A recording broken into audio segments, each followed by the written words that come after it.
Hello everyone, welcome to inside research analytics weekly market report. ഈ ഒരാഴ്ചയിലെ market report പ്രകാരം 2026 March 16 മുതൽ 20 വരെയുള്ള സ്റ്റോക്ക് മാർക്കറ്റ് റിലേറ്റഡ് ന്യൂസ് ആണ് നമ്മൾ ഇന്നിവിടെ ഡിസ്കസ് ചെയ്യാൻ പോകുന്നത്. ഇന്ത്യൻ ഓഹരി വിപണി തുടർച്ചയായ 4ാം ആഴ്ചയും ഇടിവോടെയാണ് ക്ലോസ് ചെയ്തിട്ടുള്ളത്. ആഗോള വിപണിയിൽ നിന്നുള്ള നെഗറ്റീവ് ഇൻഡെക്സുകൾ, ക്രൂഡ് ഓയിൽ വിലയിലെ അനിശ്ചിതത്വം, കൂടാതെ പശ്ചിമേഷ്യയിലെ വളർന്നു വരുന്ന സംഘർഷം എന്നിവ നിക്ഷേപകരുടെ ആത്മവിശ്വാസത്തെ ഗണ്യമായി ബാധിച്ചിട്ടുണ്ട്. നിഫ്റ്റി 23,150 ലെവൽ താഴേക്ക് ക്ലോസ് ചെയ്തത് വിപണിയിലെ ദുർബലതയെ വ്യക്തമായി സൂചിപ്പിക്കുന്നതാണ്. മാർച്ച് 20 അവസാനിച്ച ആഴ്ചയിൽ സെൻസസ് ചെറിയ തോതിൽ 30 പോയിന്റ് താഴ്ന്ന് 74,532 നിഫ്റ്റി 23,114 ക്ലോസ് ചെയ്തത്. മിഡ് ക്യാപ് സ്മോൾ ക്യാപ് ഓഹരികളിൽ മിക്സ്ഡ് പ്രകടനമാണ് കാണാനിടയായത്.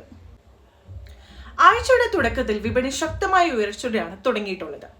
തിങ്കളാഴ്ച മുതൽ ബുധനാഴ്ച വരെ വളരെ തുടർച്ചയായി 3 ദിവസവും സെൻസസ്, നിഫ്റ്റി എന്നിവ ശക്തമായ നേട്ടങ്ങൾ രേഖപ്പെടുത്തിയിട്ടുണ്ട്. വലിയ കമ്പനിയിലെ വില കുറഞ്ഞ ഓഹരികൾ വാങ്ങൽ ശക്തമായിരുന്നു. എന്നാൽ ഈ ഒരു റാലി ദീർഘകാലം നിലനിന്നില്ല. വ്യാഴാഴ്ച വലിയ തോതിലുള്ള പ്രോഫിറ്റ് ബുക്കിംഗും ക്രൂഡ് ഓയിലിന്റെ വില കുത്തിനെ ഉയർന്നതും വിപണിയുടെ വലിയ ഇടിവിന് കാരണമായി മാറി.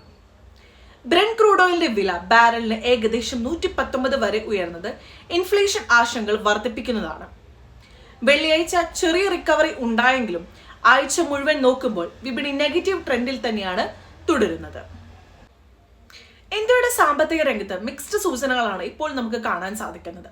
ഫെബ്രുവരിയിൽ ഇന്ത്യയുടെ ട്രേഡ് ഡെഫിസിറ്റ് $27.1 ബില്യൺ കുറഞ്ഞത് ഒരു പോസിറ്റീവ് ആയിട്ടുള്ള ഒരു കാര്യമാണ്.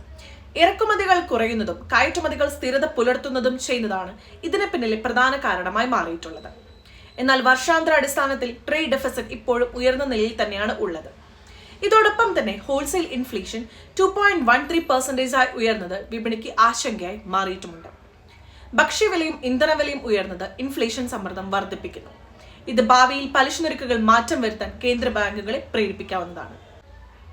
പശ്ചിമേഷ്യയിലെ സംഘർഷം ഇപ്പോൾ കൂടുതൽ രൂക്ഷമായിക്കൊണ്ടിരിക്കുകയാണ്. ഇറാനും ഇസ്രായേലും തമ്മിലുള്ള ആക്രമണങ്ങൾ ശക്തമായതോടെ ആഗോള വിപണിയിൽ വലിയ ആശങ്കയാണ് ഇപ്പോൾ ഉയർന്നുകൊണ്ടിരിക്കുന്നത്. പ്രത്യേകിച്ച് UAEയിലെയും മറ്റ് ഗൾഫ് രാജ്യങ്ങളിലെയും എണ്ണവാതക സൗകര്യങ്ങൾ ലക്ഷ്യമിട്ട് ആക്രമണം നടത്തിയത് വിപണികളെ കൂടുതൽ നെഗറ്റീവായി ഇമ്പാക്ട് ചെയ്യുന്നുണ്ട്.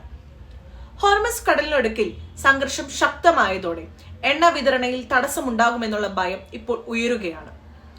ഇതാണ് ക്രൂഡ് ഓയിലിന്റെ വില കുത്തനെ ഉയരാൻ പ്രധാന കാരണമായി മാറിയത്. ആഗോളതലത്തിൽ കേന്ദ്ര ബാങ്കുകളുടെ നിലപാടുകളും വിപണി സ്വാധീനിക്കുന്നുണ്ട്. അമേരിക്കൻ ഫെഡറൽ റിസർവ് പലിശ നിരക്ക് മാറ്റാതെ വെച്ചിട്ടുണ്ടെങ്കിലും ഭാവിയിൽ കുറയ്ക്കാനുള്ള സാധ്യത കുറവാണെന്നുള്ളൊരു സൂചന ഇപ്പോൾ അവർ നൽകുന്നുണ്ട്. ബാങ്ക് ഓഫ് ഇംഗ്ലണ്ടും സ്വിറ്റ്സർലൻഡും ജപ്പാനും പലിശ നിരക്കുകൾ സ്ഥിരമായി നിലനിർത്തി. അതേസമയം ഓസ്ട്രേലിയയിൽ കേന്ദ്ര ബാങ്ക് പലിശ നിരക്കുകൾ ഉയർത്തിയിട്ടുമുണ്ട്.